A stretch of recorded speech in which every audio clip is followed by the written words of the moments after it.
கூட்டணி ஆட்சி அமைவதற்கான வாய்ப்பு இருப்பதாகத்தான் நான் நினைக்கிறேன். குற்றச்சாட்டு நீதிமன்றம் போக வேண்டியதானே அண்ணன் பழனிசாமி வீதியா போயிட்டு காட்டு கூச்சல் போட்டு அது ஏடிஎம்கே டிஷர்ட் போட்டு ஒரு இன்னொரு கட்சி தொண்டர் போய் யாராவது கொடியை பிடிப்பாங்களா? அதை கூட சரியா தெரிய செய்யல. பழனிசாமி நண்பகத்தன்மையற்றவர். துரோகத்தை தவிர அவருக்கு வேற எதுவும் தெரியாது. கட்சியை காப்பாற்றிக் கொண்ட பழனிசாமி எதற்காக வெளியேறினார்? சேற்றை வாரி அரைக்கலான்னு பேசுறவங்க தயவு செய்து ஒன்று புரிஞ்சுங்க. எல்லாத்தையும் மக்கள் பார்த்துட்டு இருக்காங்க. எடப்பாடி பழனிசாமி அவர்கள் என்ன கொள்கைகளை நோக்கி தமிழகத்தில் பரப்புரையும் பயணத்தையும் மேற்கொண்டார்? அது நீங்க அவர்கிட்ட தான் கேட்கணும். அவர் எனக்கு தெரிஞ்ச வரைக்கும் எல்லா இடத்துலயும் போய் சவுண்ட் விடுறாரு, காட்டு கூச்சல் இருறாரு. துரோகம் தமிழ்நாடு முழுவதும் சென்று பேயாட்டம் ஆடிட்டு இருக்கு, தலைவிரித்து ஆடுது. போதாக்குறைக்கு மற்ற கட்சி கொடிகளை தங்கள் கூட்டங்கள்ல அதை கூட சரியா செய்ய தெரியல. அதுல நான் பார்த்தேன் அன்னைக்கு நாமக்கல் மாவட்டத்தில் குமாரபாளையத்தில் நினைக்கிறேன், அந்த கூட்டத்தில் ஒரு ஏடிஎம்கே டிஷர்ட் போட்டு தாவேகா கொடியை தூக்கி பிடிக்கிறாங்க. ரொம்ப அரசியல்ல ரொம்ப தரம் தாழ்ந்து பழனிசாமி கம்பெனி செயல்பட்டு கொண்டிருக்கிறது. காரணம், ஒரு கட்சி அது இப்பதான் அந்த நமது கரூர் துயர சம்பவம் நடந்து இப்பதான் 2வது வாரமே இன்னைக்கு சனிக்கிழமை தான் முடியுது. இன்னொரு கட்சியோட கூட்டணியை பத்தி பேசுவது, இன்னொரு கட்சி கூட்டணிக்கு வர வேண்டும் என்று நினைப்பது அவர்களுடைய உரிமை. தேர்தல் இருக்கிற இடத்துல கூட்டணி வேணும்னு ஒரு கட்சி நினைக்குது. அதெல்லாம் தவறு இல்லை. ஆனா அவர்கள் இதே மாதிரி ஒரு கொடுமையான துயர சம்பவம் அங்கே நடந்திருக்கின்ற நேரத்தில் நாம் முன்பு சொன்ன மாதிரி வீடு பற்றி எரிகிறப்ப சுருட்டுக்கு நெருப்பு கேட்கிற மாதிரியும்,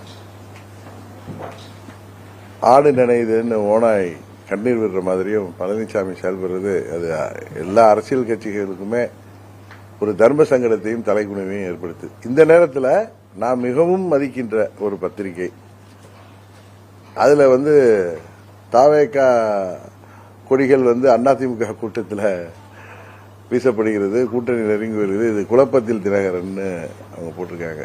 என்ன நடக்குது? இது சோசியல் மீடியால அந்த கொடியை ஒரு அதிமுக தொண்டர் கையில் கொடுத்து 2 கொடி ஒரு கூட்டத்தில் பிடிச்சி வச்சிருக்காங்க. இன்னும் நான் பார்த்த தாவேகாவுடைய அந்த நாமக்கல் மாவட்டத்தில் அது வன்மையாக கண்டிச்சு நம்ம நிர்வாகிகளோ தொண்டர்களோ யாரும் வேற கூட்டங்கள்ல மாற்றுக் கட்சி கூட்டங்கள்ல போய் கொடியை தூக்கக்கூடாது, கொடியை ஆட்டக்கூடாது அப்படின்னு கூட போட்டிருக்காங்க. ஆனா அது அவங்க இல்ல, அது ஏடிஎம்கே டிஷர்ட் போட்டு ஒரு இன்னொரு கட்சி தொண்டர் போய் யாராவது கொடியை பிடிப்பாங்களா? அதை கூட சரியா தெரிய செய்யல பழனிசாமி கம்பெனிக்கு. அதாவது தாவேகா கூட வரணும்னு அவங்க நினைக்கிறதோ, அவங்களுக்கு அழைப்பு விடுறதோ, அவங்கள்ட்ட போய் கேட்கிறதோ அவர்களுடைய உரிமை. ஆனா திரு விஜய் அவர்கள் என்ன மதுரை மாநாட்டில் கூட சொன்னார், எங்க தலைமையில தான் ஆட்சி அமையும், எங்க தலைமையை ஏற்று கூட்டணி வாங்கன்னு சொல்றாரு, மற்ற கட்சிகளுக்கு அனுப்பி விடுறாரு. அப்ப பழனிசாமி விஜய் அவர்களின் தலைமையை ஏற்று அந்த கூட்டணியில் செல்வதற்கு தயாராகிவிட்டார். அந்த அளவுக்கு எடப்பாடி பழனிசாமியுடைய கட்சி இடிஎம்கே பலவீனமாயிட்டு வருவதுதான் காமிக்குது. ஒரு கட்சியை கூட்டணி பேசுவது, கூட்டணிக்கு அழைப்பு விடுவது என்பது வேற. அவங்க தொண்டர்கள், அவங்க கொடியை இவங்க அதிமுக தொண்டர்களை வச்சு எடப்பாடி பழனிசாமி தன் கட்சி தொண்டர்களை வைத்து அந்த கொடியை தூக்கி பிடித்து அது ஊடகங்கள்லாம் அது வெட்ட வெளிச்சமாக வந்தது. இந்த நேரத்தில் இன்னொரு தமிழ் பத்திரிகை, நம்ம மதிக்கின்ற ஒரு ரெப்யூட்டட் பத்திரிகையில தாவேகாவும் எடப்பாடி திமுகவும் கூட்டணி பார்த்து நெருங்குகிறார்கள். அதை பார்த்து தினகரன் குழப்பம். எங்க 2017 நாங்க பழனிசாமி துரோகத்தை எதிர்த்து கட்சி ஆரம்பிச்சப்ப தாவேகாங்கிற கட்சிலாம் இல்ல. எந்த ஒரு கட்சியும் இன்னொரு கட்சி தன்னோட கூட்டணிக்கு வரும் என்று தொடங்கப்படுவதில்லை, அரசியல் நடப்பதில்லை. அதை கூட அவர்கள் தெரிந்திருந்து அவர்கள் ஏதோ ஒரு காழ்ப்புணர்ச்சியோட அப்படி அவர்கள் ஒரு செய்தி வெளியிடுறப்ப அது அவர்களுடைய ரெப்புடேஷனை தான் அது பாதிக்கும். தமிழகத்தில் கொள்கை இல்லாத இளைஞர் கூட்டம் உருவாகி இருக்கு அப்படின்னு சொல்லி முதலமைச்சர் உதயநிதி ஸ்டாலின் சொல்லியிருக்காரு. கொள்கை இல்லாத தமிழகத்தில் கொள்கை இல்லாத இளைஞர் கூட்டம் ஒன்று உருவாகி வருகிறது. இல்ல, நாமெல்லாம் இளைஞர்களாக இருந்த காலத்திலையும் சரி, இப்பயுமே இளைஞர்கள் அவர்கள் சில அரசியல் கட்சிகளை சார்ந்திருப்பார்கள், இன்னும் பலர் நடுநிலையாக இருப்பார்கள். ஆனா கொள்கை இல்லாத கூட்டம் உருவாகி வருது என்று அவர் சொல்றது எனக்கு எதை சொல்றாரு என்னன்னு எனக்கு புரியல. கூட்டணி என்பது தேர்தல் நேரத்தில் வரப்போகும் வெற்றியை நிர்ணயிப்பது. பாஜகவும் அதிமுகவும் கூட்டணி அமைத்தால் என்ன தவறு எடப்பாடி பழனிசாமி கேட்டுறாரு. பழனிசாமி 2024 அவர் என்ன சொல்றாரு, பாஜகவுக்கு நான் நன்றியோட இருப்பேன் இப்ப சொல்றாரு. சமீப காலங்களாக நன்றி வேஷம் போடுறாரு. அவர்களே ஒத்துக்கிறாரு, எங்க ஆட்சியை காப்பாத்தி கொடுத்தது பாரதிய ஜனதா கட்சி, டெல்லி அரசாங்கம் தான். எதனால 2024 பாராளுமன்ற தேர்தல் என்பது பாஜகவுக்கு ஒரு முக்கியமான தேர்தல். பாராளுமன்ற தேர்தல் மோடி அவர்களுக்கு அவ்வளவு உதவி செய்த பாஜகவிற்கு, அது மோடி அவர்கள் டெல்லியில என்டிஏ கூட்டணி கூட்டத்தப்ப இவர் வலது பக்கம் உட்கார வச்சு அந்த கூட்டணி அறிவிச்சப்ப, அதுக்கப்புறம் ஓடி அந்த கூட்டணி என்டிஏ கூட்டணி விட்டு வெளியில வந்துட்டு என்னெல்லாம் அவர் பேசினார், எஸ்டிபி மாநாட்டில் என்ன பேசினார், எப்படியெல்லாம் பாஜகவுக்கும் மத்திய அரசுக்கு எதிராக பேசிவிட்டு இன்றைக்கு அவர் கூட்டணி அமைத்தால் என்ன தவறு என்று கேட்பது, அதைத்தான் எல்லாம் விமர்சனம் பண்றாங்க. 24 நீங்க வெளில வந்தீங்களே, என்ன காரணத்துக்காக வந்தாங்க? அது பாஜகவுக்கு முக்கியமான தேர்தல். நீங்க அவர்களோட நன்றியோட இருப்பேன், அவர்களுக்கு நன்றியாக இருக்கிறேன் நான் இன்றைக்கு சொல்றீங்க. உங்க ஆட்சியை காப்பாற்றி கொடுத்தவங்க 4.5 வருஷம் சொல்ற பழனிசாமி, அவர்களுக்கு முக்கியமான தேர்தல் நேரத்தில் மோடி அவர்கள் மீண்டும் பிரதமராகணும்னு சொல்லி பாஜக தேசிய ஜனநாயக கூட்டணி அமைத்து இந்தியா முழுவதும் போட்டியிடுகிற நேரத்தில் தமிழ்நாட்டில் ஏற்கனவே அந்த கூட்டணியிலிருந்து பல லாபங்களை அறிவித்த பழனிசாமி, கட்சியை காப்பாற்றிக் கொண்ட பழனிசாமி எதற்காக வெளியேறினார்? அதை பாஜகவுக்கு ஆதரவா சில ஊடகங்கள்ல சில பத்திரிகையாளர்கள் பழனிசாமிக்கு ஆதரவாக இன்றைக்கு குரல் இடுறாங்க. அவங்க அந்த நேரத்தில் என்ன தூக்கிட்டு இருந்தாங்களா, இல்ல பழனிசாமி இன்றைக்கு அந்த கூட்டணியை பத்தி என்ன தவறுன்னு கேட்கறது காரணம், கூட்டணி அமைப்பது ஒரு கட்சியோட அமைப்பது தவறு இல்லை. ஏற்கனவே கூட்டணியை விட்டு பாஜகவுக்கு முக்கியமான தேர்தலான பாராளுமன்ற தேர்தல் அப்ப எதுக்கு வெளில முடியாதீங்க, என்னெல்லாம் பாஜகவுக்கு எதிராக பேசினீர்கள், பாஜக ஆட்சிக்கு வரக்கூடாது என்று என்னெல்லாம் பேசினீர்கள். இப்பயும் சொல்ற பழனிசாமி நண்பகத்தன்மையற்றவர், துரோகத்தை தவிர அவருக்கு வேற எதுவும் தெரியாது. இப்பயும் அவருக்கு விஜய் அவர்கள் கூட்டணிக்கு வந்தா பாஜக கூட கழட்டி விட தயாராக இருப்பார் என்பது. ஆனா விஜய் வருவாரா என்பது தெரியவில்லை. ஏன்னா அவர் தலைமையில கூட்டணி அமைக்கணும், அவர் முதலமைச்சர் வேட்பாளராக போட்டியிட வேண்டும் என்பது அவங்க கட்சியோட கோட்பாடு. திரை உலகத்தில் இவ்வளவு உச்சபட்ச நடிகராக இருந்து நிறைய ஏர்னிங்ஸ் எல்லாம் பெற்றுக் கொண்டிருந்த விஜய் அவர்கள் இன்றைக்கு கட்சி ஆரம்பிக்கிறாரு அப்படின்னா, பழனிசாமியை முதலமைச்சர் ஆக்குவதற்காக அவர் கட்சி ஆரம்பித்திருக்கிறாரா? அந்த தொண்டர்கள் அதை ஏற்றுக்கொள்வார்களா? இல்ல விஜய் தான் இவரோட கூட்டணிக்கு பழனிசாமி முதலமைச்சராக தூக்கி பிடிப்பாரா? நடக்காத ஒன்றை இவர் இன்றைக்கு வெளியில அவங்க தொண்டர்களை தக்க வச்சுக்கிறதுக்கும், இன்றைக்கு அந்த கூட்டணி பலவீனமாயிட்டு இருக்கு. அது பாஜகவும் யோசிக்க வேண்டிய விஷயம். பழனிசாமி என்றைக்கு ஏப்ரல் 12 கூட்டணிக்கு வந்தாரோ, அவர்கள் கடினமாக கஷ்டப்பட்டு அம்மாவின் தொண்டர்கள்லாம் ஒரு அணியில வரணுங்கிறதுக்காக டெல்லியில் உள்ள முக்கிய தலைவர்கள் செய்தாலும், பழனிசாமி தலைமையில், அதுவும் பழனிசாமி முதலமைச்சர் வேட்பாளராக முன்னிறுத்தப்படும் போது அந்த கூட்டணி பலவீனமாகிட்டு இருக்கு. இன்னும் நாளொரு மேனியும் பொழுதொரு வண்ணமாக அந்த கூட்டணி பலவீனமாகத்தான் ஆகும். தேர்தல் நேரத்தில் பாருங்க, தமிழ்நாடு முழுவதும் அது 15% கீழே தான் எடப்பாடி பழனிசாமி அமைத்திருக்கிற இடிஎம்கே அமைத்திருக்கிற கூட்டணி பெறும். இதை நீங்க பொறுத்திருந்து பாருங்கள். 2026 தேர்தலில் உங்க கட்சி தாவேகோட கூட்டணி அமைக்கும். எங்க கூட்டணியெல்லாம் நான் உங்களுக்கு பலமுறை பல ஊடகங்கள்ல சொல்லிட்டேன். எங்கள் கூட்டணியெல்லாம் நாங்க டிசம்பர் மாதத்துல தான் உறவு முடிவுக்கு வர முடியும். சென்னை உயர்நீதிமன்றம் 2 யாரோ ஒருத்தர் ஆம்ஸ்ட்ராங் கொலை வழக்க சென்னை உயர்நீதிமன்றம் சிபிஐ விசாரிக்க உத்தரவிட்டிருக்காங்க, சிபிஐ விசாரிக்கணும்னு சொல்லி. ஆனால் உச்சநீதிமன்றத்தை தமிழக அரசு விசாரிக்க கூடாதுன்னு சொல்லிட்டு ஒரு மேல்முறையீடு முன்னெடுத்து அது என்னாச்சுன்னா உச்சநீதிமன்றம் சிபிஐ தான் விசாரிக்கணும்னு உத்தரவிட்டு இருக்காங்க. இது ஒண்ணு. இன்னொன்னு, நேற்றுக்கு தாவேகா சார்பா சிபிஐ விசாரணை வேணும்னு சொல்லி 41 பேர் இறந்த வழக்கை உச்சநீதிமன்றம் கொண்டு போயிருக்காங்க. இந்த வழக்கையும் எதிர்த்து தமிழக அரசு இதனால வந்து பாம்பு அதை பத்தி பாம் த்ரெட் எங்க எதுக்கு வந்திருக்கு? 2 முறை பாம்பு த்ரெட் யாருக்கு இருக்கிறப்ப தமிழ்நாட்டு உரிமைகளை விட்டுவிடக்கூடாது, விட்டு கொடுத்து விடக்கூடாது என்கிற காரணத்துக்காக எந்த அரசாங்கம் இருந்தாலும், அது இதுக்கு முன்னாடி அம்மாவுடைய அரசாங்கம் இருந்தாலும் சரி, அதற்கு முன்பு இருந்த அரசாங்கங்களும் சரி, தமிழ்நாட்டு காவல்துறை மீது மக்களுக்கு நம்பிக்கை இல்லாமல் போய்விடும் என்கிற கருத்தின் அடிப்படையில் தான் அவர்கள் அதை தேவையில்லைன்னு கேட்பாங்க. இதற்காக நான் உடனே திமுக சப்போர்ட் பண்றேன். தொடர்ச்சியா எடப்பாடி பழனிசாமி அவர்கள் என்ன கொள்கைகளை நோக்கி தமிழகத்தில் பரப்புரையும் பயணத்தையும் மேற்கொள்கிறார்? அது நீங்க அவர்கிட்ட தான் கேட்கணும். அவர் எனக்கு தெரிஞ்ச வரைக்கும் எல்லா இடத்துலயும் போய் சவுண்ட் விடுறாரு, காட்டு கூச்சல் இருறாரு. துரோகம் தமிழ்நாடு முழுவதும் சென்று பேயாட்டம் ஆடிட்டு இருக்கு, தலைவிரித்து ஆடிடுது. போதாக்குறைக்கு மற்ற கட்சி கொடிகளை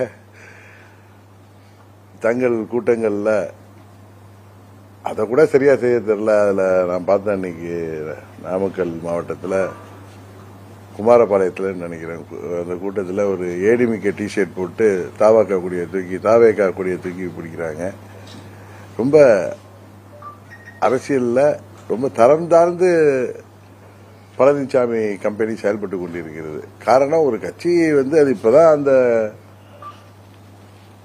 நமது கரூர் துயர சம்பவம் நடந்து இப்பதான் 2வது வாரமே, இன்னைக்கு சனிக்கிழமை தான் முடியுது. இன்னொரு கட்சியோட கூட்டணியை பத்தி பேசுவது, இன்னொரு கட்சி கூட்டணிக்கு வர வேண்டும் என்று நினைப்பது அவர்களுடைய உரிமை. தேர்தல் இருக்கிற இடத்துல கூட்டணி வேணும்னு ஒரு கட்சி நினைக்குது, அதெல்லாம் தவறு இல்லை. ஆனா அவர்கள் இதே மாதிரி ஒரு கொடுமையான துயர சம்பவம் அங்கே நடந்திருக்கின்ற நேரத்தில் நாம் முன்பு சொன்ன மாதிரி வீடு பற்றி எரிகிறப்ப சுருட்டுக்கு நெருப்பு கேட்கிற மாதிரியும், ஆடு நினைதுன்னு ஓனாய் கண்ணீர் விடுற மாதிரியும் பழனிசாமி செயல்படுறது, அது எல்லா அரசியல் கட்சிகளுக்குமே ஒரு தர்ம சங்கடத்தையும் தலைக்குணிவையும் ஏற்படுத்து. இந்த நேரத்தில் நான் மிகவும் மதிக்கின்ற ஒரு பத்திரிகை, அதுல தாவேகா கொடிகள் அதிமுக கூட்டத்தில் வீசப்படுகிறது, கூட்டணி நெருங்கி வருகிறது, இது குழப்பத்தில் தினகரன்னு அவங்க போட்டிருக்காங்க. என்ன நடக்குது? இது சோசியல் மீடியால அந்த கொடியை ஒரு அதிமுக தொண்டர் கையில கொடுத்து 2 கொடி ஒரு கூட்டத்தில் பிடிச்சி வச்சிருக்காங்க. இன்னும் நான் பார்த்த தாவேகாவுடைய அந்த நாமக்கல் மாவட்டத்தில் அது வன்மையாக கண்டிச்சு நம்ம நிர்வாகிகளோ தொண்டர்களோ யாரும் வேற கூட்டங்கள்ல, மாற்றுக் கட்சி கூட்டங்கள்ல போய் கொடியை தூக்கக்கூடாது, கொடியை ஆட்டக்கூடாது அப்படின்னு கூட போட்டிருக்காங்க. ஆனா அது அவங்க இல்ல, அது ஏடிஎம்கே டிஷர்ட் போட்டு ஒரு இன்னொரு கட்சி தொண்டர் போய் யாராவது கொடியை பிடிப்பாங்களா? அதை கூட சரியா தெரிய செய்யல பழனிசாமி கம்பெனிக்கு. அதாவது தாவேகா தாங்க கூட வரணும்னு அவங்க நினைக்கிறதோ, அவங்களுக்கு அழைப்பு விடுறதோ, அவங்கள்ட்ட போய் கேட்கிறதோ அவர்களுடைய உரிமை. ஆனா திரு விஜய் அவர்கள் என்ன மதுரை மாநாட்டில் கூட சொன்னார், எங்க தலைமையில தான் ஆட்சி அமையும், எங்க தலைமையை ஏற்று கூட்டணி வாங்கன்னு சொல்றாரு, மற்ற கட்சிகளுக்கு அனுப்பி விடுறாரு. அப்ப பழனிசாமி விஜய் அவர்களின் தலைமையை ஏற்று அந்த கூட்டணியில் செல்வதற்கு தயாராகிவிட்டார். அந்த அளவுக்கு எடப்பாடி பழனிசாமியுடைய கட்சி இடிஎம்கே பலவீனமாயிட்டு வருவதா காமிக்குது. ஒரு கட்சியை கூட்டணி பேசுவது, கூட்டணிக்கு அழைப்பு விடுவது என்பது வேற. அவங்க தொண்டர்கள், அவங்க கொடியை இவங்க அதிமுக தொண்டர்களை வச்சு எடப்பாடி பழனிசாமி தன் கட்சி தொண்டர்களை வைத்து அந்த கொடியை தூக்கி பிடித்து அது ஊடகங்கள்லாம் அது வெட்ட வெளிச்சமாக வந்தது. இந்த நேரத்தில் இன்னொரு தமிழ் பத்திரிகை, நம்ம மிகவும் மதிக்கின்ற ஒரு ரெப்யூட்டட் பத்திரிகையில தாவேகாவும் எடப்பாடி திமுகவும் கூட்டணி பார்த்து நெருங்குகிறார்கள். அதை பார்த்து தினகரன் குழப்பம். எங்க 2017 நாங்க பழனிசாமி துரோகத்தை எதிர்த்து கட்சி ஆரம்பிச்சப்ப தாவேகாங்கிற கட்சிலாம் இல்ல. எந்த ஒரு கட்சியும் இன்னொரு கட்சி தன்னோட கூட்டணிக்கு வரும் என்று தொடங்கப்படுவதில்லை, அரசியல் நடப்பதில்லை. அதை கூட அவர்கள் தெரிந்திருந்தும் அவர்கள் ஏதோ ஒரு காழ்ப்புணர்ச்சியோட அப்படி அவர்கள் ஒரு செய்தி வெளியிடுறப்ப அது அவர்களுடைய ரெப்புடேஷனை தான் அது பாதிக்கும். தமிழகத்துல கொள்கை இல்லாத இளைஞர் கூட்டம் ஒன்று உருவாகி இருக்கு அப்படின்னு சொல்லி முதலமைச்சர் உதயநிதி ஸ்டாலின் சொல்லியிருக்காரு.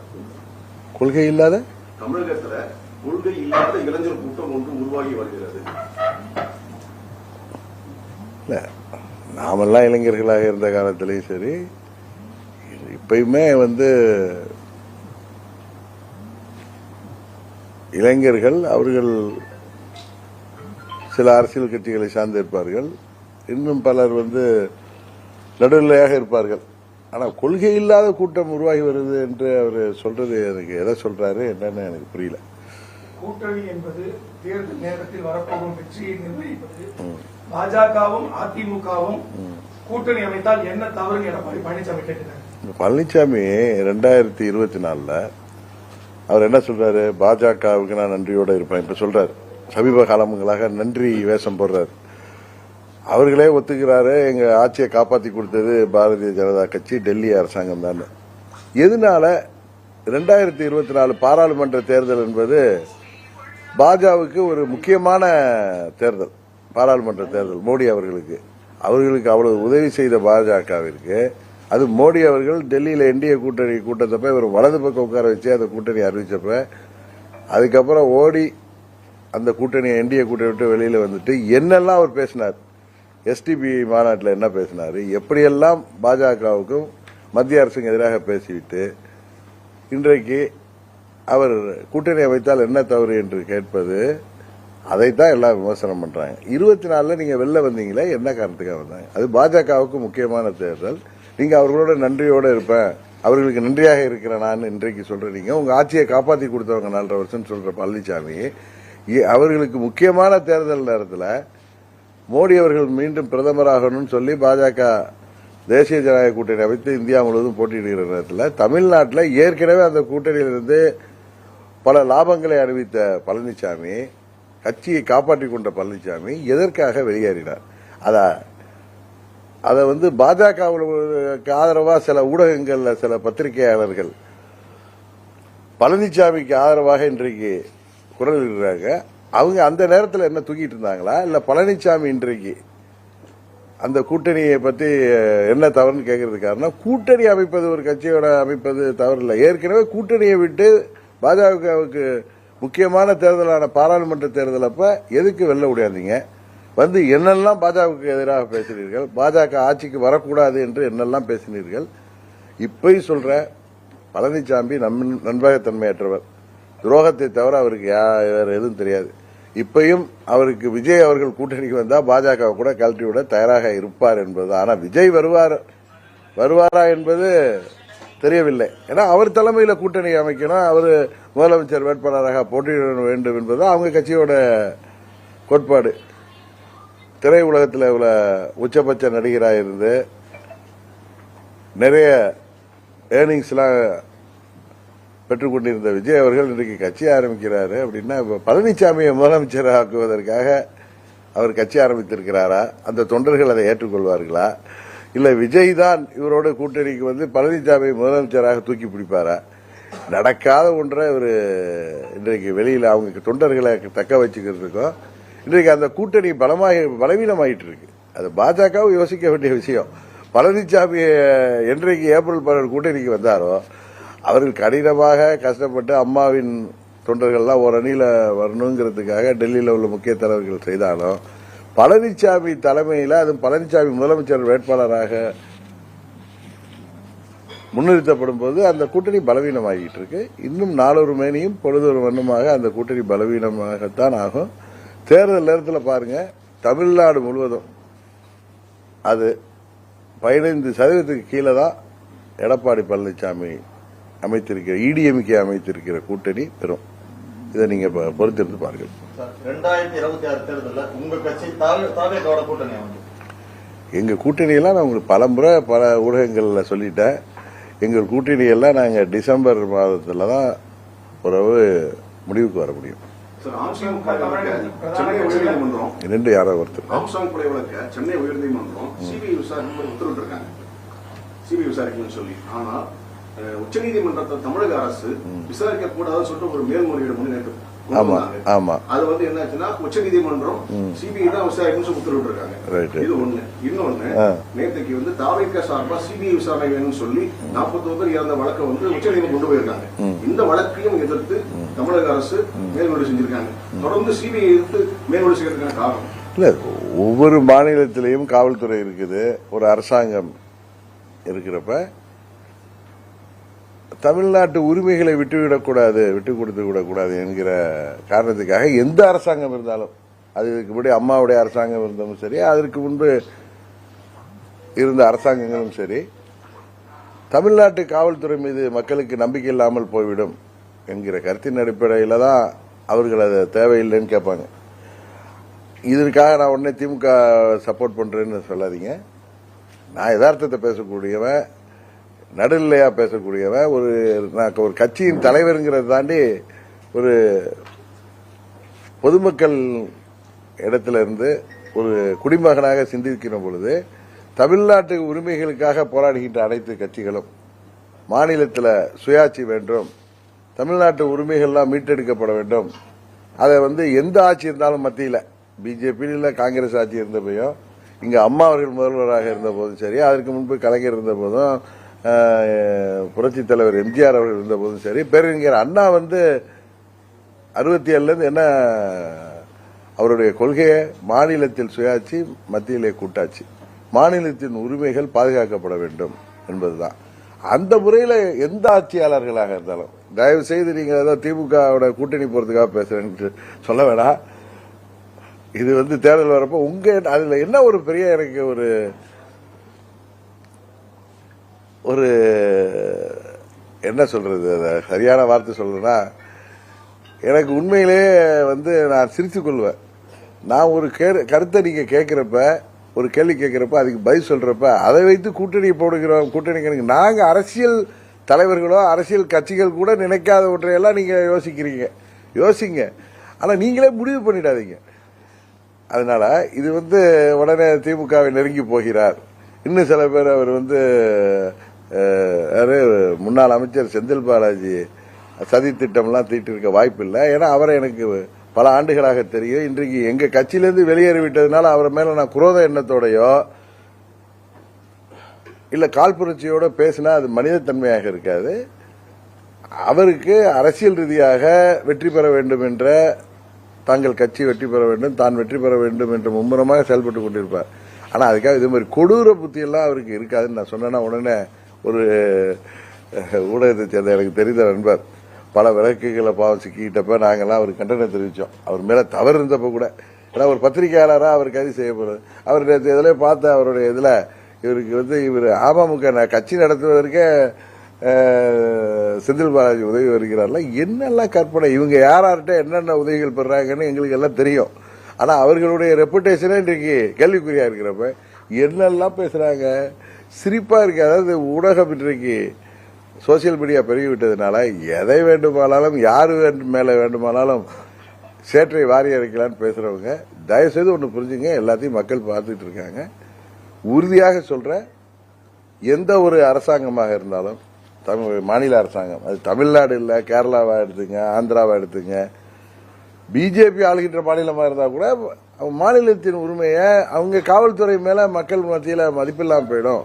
அப்படிங்கிறது தான் காரணமா, அதனாலதான் அதை வேணாம்னு கேட்பாங்க. இதுக்கு போய் நீங்க உள்ளர்த்தெல்லாம் பாத்தீங்கன்னா, அது நீதிமன்றங்கள் தீர்மானிக்க வேண்டிய விஷயங்களை நம்ம அரசியலாக பார்க்க கூடாதுன்னு நினைக்கிறேன். அதிமுக ஒரு பிரதான கட்சி தமிழகத்தில். ஆனா இப்ப தற்பொழுது சில நாட்களாகவே நீங்க சொல்ற மாதிரி சமூக வலைதளங்கள் மட்டுமில்லாமல் பல்வேறு கட்சிகள் இருக்கிறவங்களும் அமித்ஷா அதிமுகன்னு சொல்றாங்க. அது நீங்க எப்படி பாக்குறீங்க? நான் அது எடப்பாடி அதிமுக, ஏன்னா அதோடைய புரட்சி தலைவர் உருவாக்கிய கட்சி. 72ல இருந்து கட்சியில் உள்ளவங்க எல்லாம் அங்க இருக்காங்க. அம்மா காலத்துல பொறுப்புல இருந்தவங்க நிறைய பேர் இருக்காங்க. மாவட்ட செயலாளர்களாக இருந்தவர்கள், பல்வேறு பொறுப்புல இருந்தவங்க. அம்மா காலத்துல சட்டமன்ற உறுப்பினராக 2016 இருந்தவர் பார்த்திபன் இருக்காரு. இன்னும் 72ல இருந்து கட்சியில் உள்ளவங்க எல்லாம் இன்றைக்கு அம்மா மக்கள் முன்னேற்ற கழகத்திலையும் உறுப்பினர்களாகவும் நிர்வாகிகளாக இருக்காங்க. அடிப்படை பைலான்னு சொல்லுவோமே, சட்டத்திட்டமே, பொதுச் செயலாளர் பதவிக்கு யார் வேண்டுமானாலும் போட்டியிடலாம், அதை பொது உறுப்பினர்கள் தான் தேர்ந்தெடுக்க வேண்டும் என்று அவர் வைத்திருந்தார். அதுக்கு காரணம், அவர் திமுகவிலிருந்து வெளியேற்றப்பட்ட பிறகு ஒரு 20 மாவட்ட செயலாளர் இருப்பாங்க. அப்பெல்லாம் மாவட்டங்கள் கம்மி தானே. மாவட்ட செயலாளர்களும் ஒரு 500 பொதுக்குழு உறுப்பினர்கள். அப்ப அவ்வளவுதான். இப்பதான் 2000 3000 ஆயிட்டு. அவர்களை வைத்து அவர் வெளியேற்றப்பட்ட போது அவரது ஒரு மன வலி, அவருடைய வருத்தம், அவர் கட்சி ஆரம்பிக்கிறப்ப அது ஒரு சட்டத்திட்டமாக அடிப்படை விதியாக உருவாக்கப்பட்டது. அதுல மாற்றமே செய்யக்கூடாது. அதை அம்மா அவர்களும் ஃபாலோ சொன்னாங்க. ஆனா பழனிசாமி என்ன பண்ணார், 2017 செப்டம்பர் 12 பொதுக்குழுவை கூட்டி பொதுச் செயலாளருங்கிற பதவியில எடுத்து ஏதோ ஒருங்கிணைப்பாளர், இணை ஒருங்கிணைப்பாளர்னு நம்ம பதவியில் அறிவிச்சிட்டு அப்ப பொதுக்குழு உறுப்பினர்கள் தான் தேர்ந்தெடுப்பார்கள் கொண்டு வந்தார். திரும்பவும் தன்னைத்தானே முடிசூட்டிக் கொள்கிற புரட்சி தமிழரா அவர் தன்னை அடையாளம் காட்டிக் கொண்ட பொழுது பொதுச் செயலாளர் பதவியும், அதுக்கு பொதுச் செயலாளர் பதவிக்கு ஏற்கனவே 5 ஆண்டுகளாவது தலைமை கழக நிர்வாகியாக இருக்கணும், 10 மாவட்ட செயலாளர்கள் முன்மொழியணும், 10 மாவட்ட செயலாளர்கள் வழிமொழியணும், அப்படின்லாம் சட்டத்திட்டங்களை மாற்றி யாருமே அந்த பதவிக்கு வர முடியாத மாதிரி அவரோ அவருக்கு பிறகு அவர் மகனோ யாரையெல்லாம் கட்சியில் அவங்க இப்போ அங்கே ஒரு டெண்டர் பார்ட்டியாக தானே வச்சிருக்காங்க. அங்கே இருக்கிறவங்களாம் அவருடைய பயனாளிகள் தான் அங்கே பொறுப்பில் இருக்காங்க. உண்மையான அம்மாவுடைய தொண்டர்கள் எல்லாம் இன்றைக்கு பல பேர் வெளியேறி வந்து விட்டார்கள். இன்றைக்கு அதனால பழனிசாமி அது ஒரு குடும்ப கட்சியா, அவருடைய ஃபேமிலி பார்ட்டியா, ஒரு ப்ரொப்ரைட்டரிஷிப் பார்ட்டியா எடப்பாடி பழனிசாமி கட்சியை வைத்திருக்கிறார். அதனாலதான் சொல்றான் அது எடப்பாடி அதிமுக இடிஎம்கே என்று தந்தை பெரியார் அவர்கள் பிறந்த நாள் அன்றைக்கே நாங்கள் அதை என்று சொல்ல ஆரம்பித்து விட்டோம். அண்ணன் பழனிசாமி, முகமுடியார் பழனிசாமி 2026 ஆட்சியில பங்கு கேட்போம் அப்படின்னு சொல்லி காங்கிரஸ் முன்னாள் மாநில தலைவர் சாய்வை தெரிவிச்சிருக்காரு. தமிழகத்தில் கூட்டணி ஆட்சிகளுக்கான சாத்தியக்கூறு இருக்கு. எனக்கு தெரிந்து இந்த தேர்தலில் கூட்டணி ஆட்சி அமைவதற்கான வாய்ப்பு இருப்பதாகத்தான் நான் நினைக்கிறேன். பழனிசாமி மேலதான் எவ்வளவுதான் குற்றச்சாட்டு இருக்கு. குற்றச்சாட்டு நீதிமன்றம் போக வேண்டியதானே அண்ணன் பழனிசாமி வீதியா போயிட்டு காட்டு கூச்சல் போட்டுட்டு இருக்காரு. எதிர்கட்சி தலைவர் தானே அவரு, போய் ஊரா போய் நின்றுட்டு காட்டு கூச்சல் போட்டுட்டு இருக்காரு. நீதிமன்றம் போக வேண்டியதானே, வழக்கு தொடுக்க வேண்டியதானே.